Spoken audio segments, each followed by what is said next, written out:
Olá, minhas queridas, como vocês estão? Espero que estejam bem, vocês, familiares, sua família. Eu estou bem, né? Como vocês bem sabem, hoje é meu aniversário, muitas mensagens bacanas, muitas emoções, como dizia Roberto Carlos. Então, apesar de eu não ser um cara muito ligado ao aniversário, essas datas comemorativas, mas hoje foi um dia bem bacana. Fiquei muito feliz com todas as mensagens, recebi mensagens de pessoas que eu não falo há algum tempo já e foram muito carinhosas e lembraram do meu aniversário. Enfim, muito obrigado pela mensagem de vocês. Foram muito carinhosas, então muito obrigado, viu? Fico muito feliz de estar por aqui com vocês, ter vocês aqui no grupo e espero que os, os vídeos essa semana tenham sido relevantes e que tenham ajudado vocês de certa forma em alguma coisa. Obrigado pelo feedback também de algumas pessoas, não só aqui no grupo, mas no particular também. Então, muito obrigado. Vou continuar ainda, acho que até amanhã, até quarta-feira, né? Quarta-feira é o último dia, tem vídeo, hoje, amanhã e quarta, tá bom? Então, vamos lá. Hoje eu vou fazer um vídeo um pouco mais técnico, talvez fique um pouco chato, então eu vou tentar não me alongar muito, tá? Mas é técnico, mas é necessário, porque como eu falei já, eu preciso educar um pouquinho vocês, né? Não só vocês, mas todo o público que me segue aqui, me segue no Instagram. Apesar de estar um pouquinho sumido no Instagram, mas eu vou retomar. É importante porque assim vocês, ao se depararem com algum outro profissional no dia a dia, né? Se vocês forem para academia, se vocês forem seguir alguém no Instagram, no YouTube, onde quer que vocês queiram fazer, vocês vão entender o que estão falando para vocês, né? Vocês não vão seguir qualquer um. Então, se a pessoa falar alguma besteira, você vai estar, poxa, o Gustavo não falou isso, falou diferente. No mínimo você vai questionar, vai ficar, né, com a pulga atrás da orelha. Então, eu acho que é importante deixar eu acho importante ter essa questão da educação, né, a parte teórica. Como eu já disse em algum outro vídeo para vocês, para alguns alunos meus, por exemplo, as duas primeiras aulas, quando o aluno é novo, por exemplo, podem ser teóricas, para a pessoa entender o processo todo que eu vou fazer com ela, né? Então a pessoa entendendo o que eu vou fazer com ela ao longo de um processo, né, de aulas, ela fica mais engajada, né? E estando mais engajada, fica mais comprometida também, entendeu? Então, porque eu já tive situações de alunos, eu perceber de alunos estarem fazendo aula e tipo assim, sem vontade, como se tivesse tipo, o que eu tô fazendo aqui, né? Tô só, tipo, no piloto automático, sem saber o porquê que estava ali.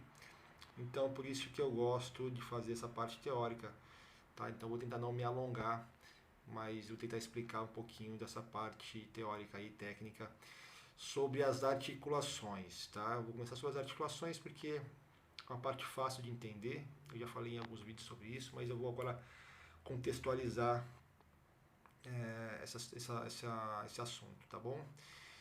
Então vamos lá, o assunto de hoje é a articulação e suas funções, tá bom? Então vamos lá. Eu vou falar só das principais articulações, tá? Eu não vou falar de todas, mas das principais. Mas vocês já vão ter noção de todo o resto, tá bom? E aí, eu vou começar pela parte mais importante, uma das partes mais importantes do nosso corpo, que sustenta o nosso corpo todos os dias, o dia inteiro, né? Que é nosso pé. Se vocês perceberem, nós temos uma curvatura ali na sola do pé, né? A gente chama de arco plantar. E aquele arco plantar ele tem a função de estabilização. Né? Tem pessoas que têm pé chato, então tem aquele pé desabado. Provavelmente essa pessoa que tem o pé chato, ela tem uma grande possibilidade de ter problemas de joelho, né? Porque ele não estabiliza a perna e a perna, o joelho acaba tendo esse movimento mais interno para dentro, né? Que a gente chama de genovalgo, valgismo, tá bom? Então, mas quem tem o pé, ou tem pessoas que têm o arco plantar muito alto também, né? Então, aí você tem que alongar essa musculatura e deixar ela um pouco mais normal. E tem pessoas que têm um arco plantar normal, né? E esse arco plantar ele é importante, né? Porque mantém uma série de estruturas acima do arco plantar com as funções em dia, tá bom? Então, o arco plantar, por isso que teve alguns vídeos que eu fortaleci o arco plantar, aquele movimento de puxar os dedos com a toalha, né? Algumas pessoas não viram, mas a pessoa mais antiga conhece esse movimento. Então o arco plantar é importante, a função dele é de estabilidade, tá? Eu devo passar mais exercícios com esse tipo de para essa função, para essa articulação. Quem vê os meus vídeos vai ver que eu faço todos os exercícios descalço, não é só porque eu estou em casa, tá? Quando eu tenho oportunidade eu faço ele descalço mesmo e trabalho o arco plantar, tão importante que ele é, tá bom? Depois, em cima do arco plantar, vem o tornozelo, e o tornozelo é uma articulação que tem a função de mobilidade, tá? Então, por que ele é de mobilidade? Porque se você movimentar o seu pé, você vai perceber que ele tem movimento para todos os lados, né? Para frente, para trás, para um lado, para o outro, gira, né? Então, por isso que a articulação do tornozelo é de mobilidade. Por que é tão importante ter o tornozelo com a função OK, né? E lembrando também, esqueci de falar, toda articulação ela tem um grau de amplitude que é ótima, né? Quando você perde esse grau de amplitude que é ótima, você começa a ter problemas com articulações acima ou abaixo, tá bom? Para saber isso, a gente precisa fazer avaliação, tá? Precisa avaliar o nível de amplitude das articulações. Não vou entrar nessa questão de avaliação agora, tá bom, gente? Só vou falar um pouquinho sobre as articulações e suas funções, tá bom? Então, se eu tenho uma articulação de mobilidade com o tornozelo, eu preciso manter essa mobilidade dele. Por quê? Porque senão a articulação acima ou abaixo, ela pode ter problemas, né? No caso da articulação do tornozelo, principalmente a articulação acima, que é o joelho, que vai ter o mesmo problema que o arco plantar. Se o arco plantar ele desabar e perder a curvatura e desabar, eu tenho um problema de ter não só o tornozelo para dentro, como o joelho também. Se o meu tornozelo ele não tem a mobilidade necessária, tá? O joelho também sofre, porque ele precisa do movimento da articulação do tornozelo para se mexer também, tá? Então, por isso que é importante. E aí vocês vão ver que nessa cadeia de articulações que vão subindo, uma depende da outra. Se eu tenho disfunção de uma articulação, nós podemos ter uma reação toda em cadeia, né? E para que nós saibamos se a articulação está com a função ou não, existem algumas avaliações, principalmente o método FMS, não vou entrar também nessa questão, tá bom? Que me diz se eu preciso ou não melhorar a mobilidade daquelas articulações, tá? E se aquelas articulações estão comprometendo outras articulações. E eu não posso, desculpa gente, eu não posso deixar de falar que quem mexe as articulações são os músculos, tá? Então, se eu tenho uma articulação comprometida, eu tenho um músculo também comprometido, ok? Não vou entrar em músculo agora, vou ficar só na articulação, ok? Então, vamos lá. Saio da mobilidade do tornozelo e subo para o joelho. Joelho, se você perceber, só tem um plano de movimento, só para frente e para trás.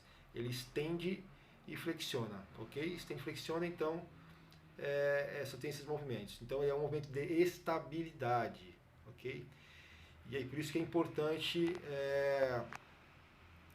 ter alguns músculos fortes para segurar a estabilização do joelho, né?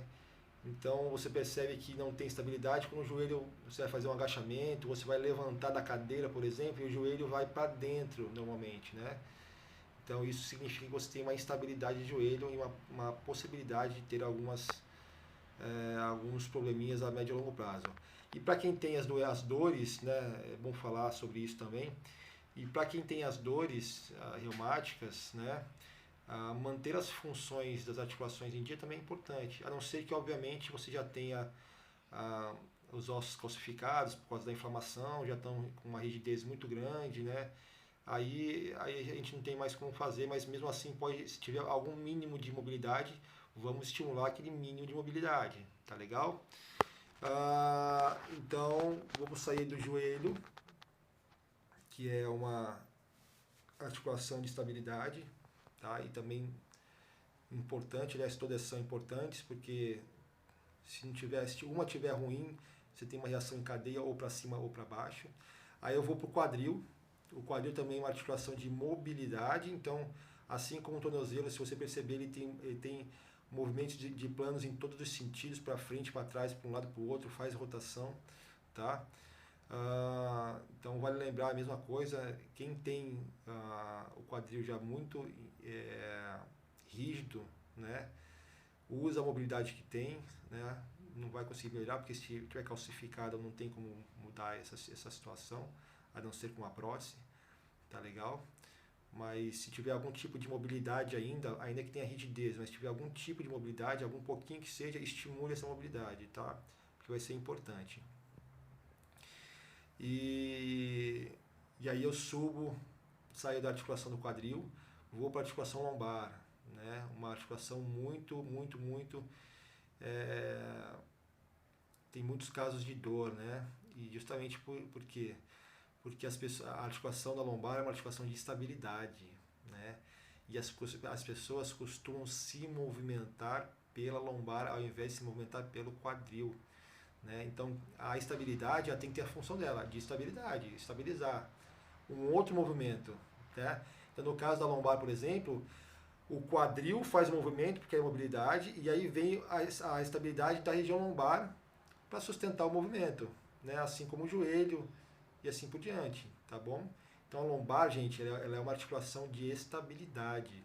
Eu preciso aprender a me movimentar pelo quadril e não pelo lombar, tá? Depois eu vou dar exemplos sobre isso depois, tá bom? Aí eu subo para a articulação torácica, também uma articulação de mobilidade, tá? Não é uma articulação hipermóvel, mas ela precisa ter mobilidade. Se ela não tem muita mobilidade, ela acaba comprometendo também as outras articulações, tanto para cima quanto para baixo, tá legal? Aí eu saio da parte torácica, eu vou para os ombros. Os ombros ela tem um nome mais técnico que chama de deltoide, né? São os deltoides, os músculos deltoides, a articulação do ombro. Elas são uma articulação também de mobilidade, tá? Então se você perceber, como eu já falei, ela tem movimento para todos os planos, para frente, para trás, para um lado, para o outro, gira, né? E é muito comum também pessoas com disfunção no ombro, tá? Porque não consegue estabilizar a região da escápula, que é a próxima que eu vou falar. A escápula é aquela asinha de trás das nossas costas, que é uma articulação de estabilidade, né? Ela tem alguns graus de mobilidade, assim como a lombar também, ela tem alguns pequenos graus de mobilidade, tá? 3 a 5%, se eu não me engano, na lombar. A escápula eu não lembro agora, mas também tem o seu momento de mobilidade, tá? Mas uma das funções principais da escápula é a estabilização, tá? Ela que sustenta os movimentos do ombro. Se não tiver os músculos ali amparados para estabilizar essa escápula, muito provavelmente a pessoa vai ter problemas de ombro, principalmente se tiver algum esporte que usa uma mão só, vôlei, basquete, handebol, tênis, enfim, tá? Que mais? A gente vai para cervical. Cervical também é uma articulação cervical alta. Cervical alta, mobilidade para um lado, para o outro, né? Gira. Então, articulação de mobilidade. Punho, articulação de mobilidade. Cotovelo, articulação de estabilidade. A articulação é semelhante ao joelho, né? Ela faz movimento só para frente, de extensão e de flexão. Então, é uma articulação de estabilidade.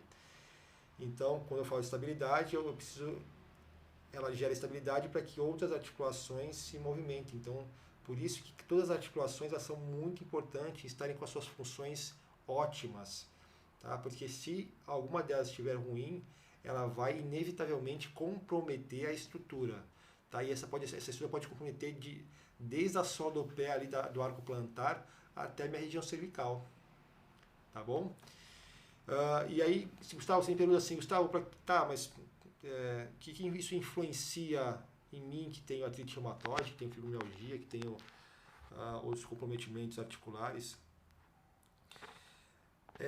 E isso também pode ser um problema que esteja te causando dor, tá? Não é só a questão da doença, mas a disfunção articular, ela também pode estar exacerbando essa dor. Porque vai ser uma dorzinha um pouco menor e você tem uma disfunção articular, você pode estar aumentando esse processo de dor, que é uma dor biológica, que a gente chama, né? Você já tem a dor biológica pela doença em si, mas pode ter ainda mais isso, né? Uma disfunção articular, uma disfunção de movimento, né? Enfim, que pode estar exacerbando essa dor. Então, por isso que ela é importante vocês saberem, né? Principalmente, e é esmagadora essa situação de a pessoa se movimentar pela região lombar. Depois eu vou exemplificar para vocês isso, como as pessoas fazem. Isso é muito comum, até eu às vezes me pego fazendo. Então, não movimentar pela lombar e sim pela articulação do quadril, tá legal? Então, fica a dica. Pessoal, espero, não era para ter ficado tão grande, ficou, me desculpa, mas necessário para vocês entenderem depois alguns processos, alguns exercícios que eu vou falando aí para vocês, articulação de quadril, de joelho, mobilidade, estabilidade, e tudo isso é treinável, tá, gente? Tudo isso é treinável, a gente pode melhorar bastante ainda aí, tá bom? Um beijo enorme no coração de vocês. Mais uma vez, muito obrigado pelas felicitações de aniversário. Vocês me fizeram o meu aniversário mais feliz, tenho certeza disso. E vocês me fazem feliz todos os dias por estarem aqui, por conversarem entre si, por trocarem experiências, por me ouvirem, por me agradecerem, por me darem feedback. Então, tudo isso é muito, muito importante para continuar nessa causa, nessa missão, nesse meu porquê. Que, como eu falei antes, eu vou falar sempre, isso vai crescer e vocês vão se beneficiar disso, tenho certeza, tá bom? Um grande beijo no coração mais uma vez, tenha um ótimo fim de segunda-feira e amanhã nós nos falamos novamente. Até lá!